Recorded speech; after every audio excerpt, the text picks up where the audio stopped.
You better hold on real tight, 'cause my knuckles turning real white. I'm a real fighter in you. You don't matter to me. You don't matter to me. Oh no.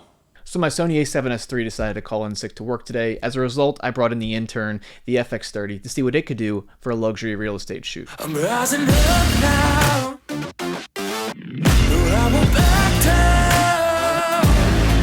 Taking my shot now. Make you my background. I'm rising up now. I paired it with the Sigma 10 to 18mm lens, which is a crop sensor lens. The full frame equivalent on the FX30 would end up being about a 15 to 27mm lens. So it's right in line with what I typically use with my 16 to 35. And so the goal of today's video is to prove that you don't need an expensive full frame camera to shoot luxury real estate properties. You can do it just as good, if not in some cases better. There are some pros to shooting with a crop sensor camera, and I wanted to do that today because I feel like everyone thinks wider is better and more expensive is better and full frame is better. And not all of those things are always true all of the time. Now, throughout this video, I'm going to be overlaying clips from my FX30 shots that I got from this shoot, and just to spoil the entire thing, I could not notice a difference personally between my typical shots that I get on the A7S III and these FX30 shots. I didn't do side by side, but just looking at these FX30 shots, they don't look any different to me than what they normally do with my A7S III. The dynamic range looks more or less the exact same, the colors look almost the exact same, the sharpness looks pretty much the same, and the field of view is the same because I'm using an equally wide lens with the full frame equivalent on the FX30. So now that we have that out of the way, I want to jump into some pros and some cons of this type of setup if you're using an FX30, because there are some really big pros to using this. The first and most important thing that you're going to notice is the difference in price. The Sony A7S III is $3,500, I believe, roughly around that ballpark, maybe even more, maybe closer to $3,800. The FX30 is an $1,800 camera.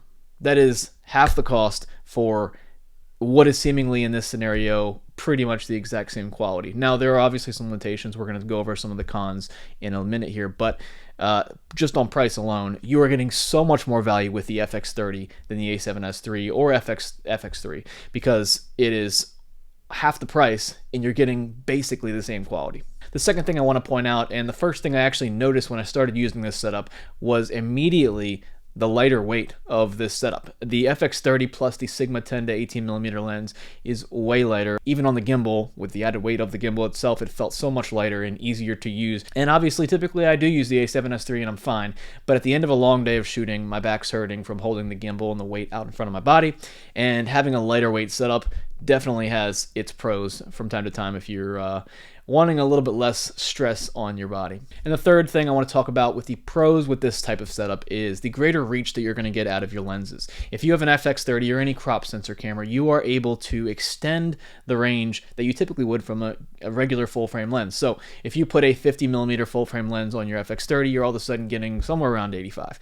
Math's not perfect, but if you put on a 85, you're getting something over 100. You're getting extra range out of these lenses, and while you do have the sacrifice on the wide end that you have to get really wide lenses to get the same field of view as a wide angle on a full frame, on the far end, the telephoto end, you're getting way more extra reach out of that. So for a lot of different applications, this could be really good for wildlife photography, for sports video or photo, when you want to get in on the action from the side of the field. There's a number of scenarios where having extra reach on the lens could be really positive, and it's not really a downside at all. It's a huge pro. And the first con that I want to talk about is, of course, the reduced low light performance that you're going to see as a result with a crop sensor camera. This is not specific to the FX30. This is any crop sensor camera. Compared to a full frame camera, it's going to have less low light performance. In darker scenarios, you're going to have to crank the ISO higher, or if you can, you're going to get a lens that has a lower aperture, so you can put that lower. But either way, typically you're going to have to crank the ISO a little bit higher, which results in more noise in your footage. And depending on the scenario, you may be okay with this. The noise may look cinematic and beautiful and filmic, and that's okay. In other scenarios, you don't want that at all, and it looks trashy and it's potentially unusable depending on how high you have to go.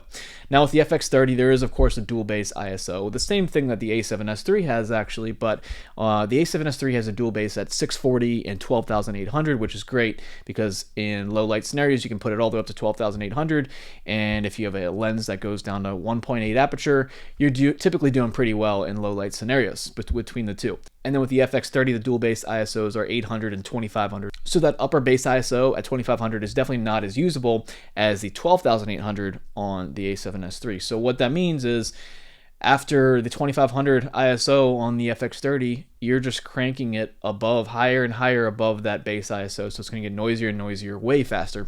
But in practice, I typically don't see this as too big of an issue. Don't take this as gospel or anything, but I have heard that if you are going above the base ISO, if you double the base ISO continually, just continue doubling it, you're going to get the cleanest image out of that footage. So what I always do for the FX30 is if it's at 2500 and I need to go higher, I go all the way up to 5000. And then if I need to go higher than that, I go up to 10,000. And what I found is 10,000 ISO is still pretty usable on the FX30. From the scenarios I've had it in weddings and sometimes in real estate, it seems to be pretty usable at 10,000. So I think some of this is over-exaggerated a little bit. It definitely does tend to get noisier in between those, and I'm sure if you go beyond 10,000 ISO, whereas the A7S III could probably still keep on chugging along. The other con that I wanted to talk about with the FX30 is, of course, that because it's a crop sensor camera, you're going to have to do some math with your lenses to actually figure out your true focal lengths that you're getting. So if you wanted to achieve a 50mm lens, you have to do some reverse math to figure out you're probably going to be somewhere around a 35mm lens, whatever the math is. And this may not be a big deal for some people, and I'm sure you get used to it and it's not really a problem anymore. But for me, it is a little bit of annoyance to say, hey, I want a 50mm length for this shot here. What do I need to, what lens do I need to use to achieve that? But regardless of these cons, I think the pros are pretty significant. And I think there's a lot to be said for the FX30 as a camera that someone can use if it is the only thing they can afford. If they only have a $2,000 budget for a camera, this is going to fall onto that.